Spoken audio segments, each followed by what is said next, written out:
My name is Luca. I'm the owner of Petrolo. Petrolo is located in the center of Chianti, in the south, precisely in the southeast part of the Chianti Hills, between Firenze, Siena, and Arezzo. Really in the middle of the three cities. It's a very, very special climatic condition.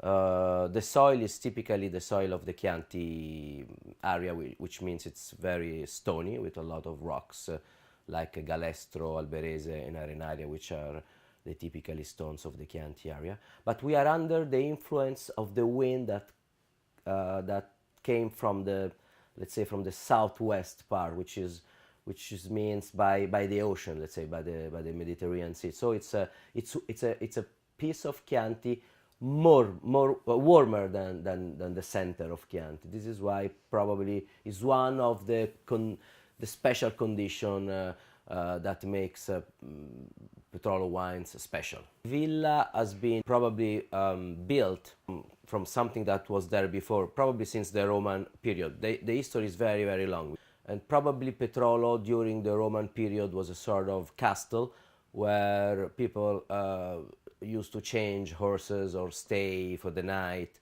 So, and then probably was, Petrolo came from a Latin word, Petroliarum, that means villa signorile di campagna.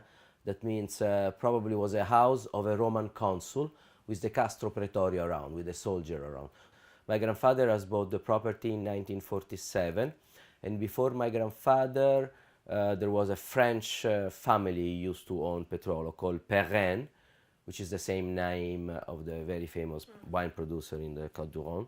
My grandfather started, but he used to produce a simple Chianti, a beautiful but simple Chianti. Then my mother thought that there were great possibility to make great wines, not only a simple Chianti, to try also to do something different from my grandfather period. And he has convinced me to move from Rome.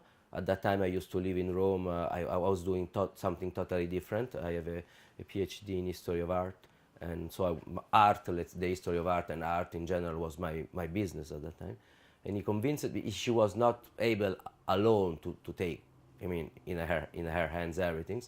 And she convinced me to join her, and when I arrived there, I totally changed everything. I planted the Merlot to make Galatrona, and we started the production of Sangiovese. That means we started the idea that only doing a big selection in the vineyards you can do a special wine, a better wine than a simple Chianti like my grandfather used to do.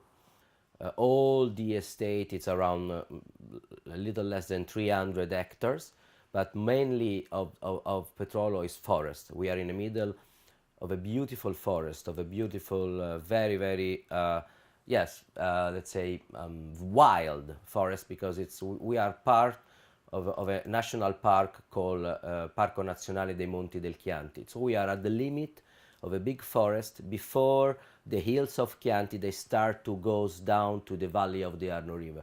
So we are really at the limit of a very wild piece of Chianti. And now on production we have 27 hectares of vineyards. My grandfather has had always around 30 hectares of vineyards. I don't want to make Petrolo bigger than what it is. I know that Petrolo is that piece of land, has always been that piece of land with those vineyards, and if I make Petrolo bigger, in one sense I will change something, and I don't want to do that. I want to maintain Petrolo as it is, because I think it's a very, very special piece of land, like it is right now, and how has always been for centuries. You need a lot of time to really to produce a great wine. You don't need only one generation is not enough. For example, my idea is that now probably I'm doing what my grandfather had in his mind, a dream of my grandfather, and probably what I'm doing now, not my son, but probably the son of my son will really realize what is going on now. I mean, because people unfortunately die but the vineyards, the place, the estate, the vineyards, that piece of land will be there forever.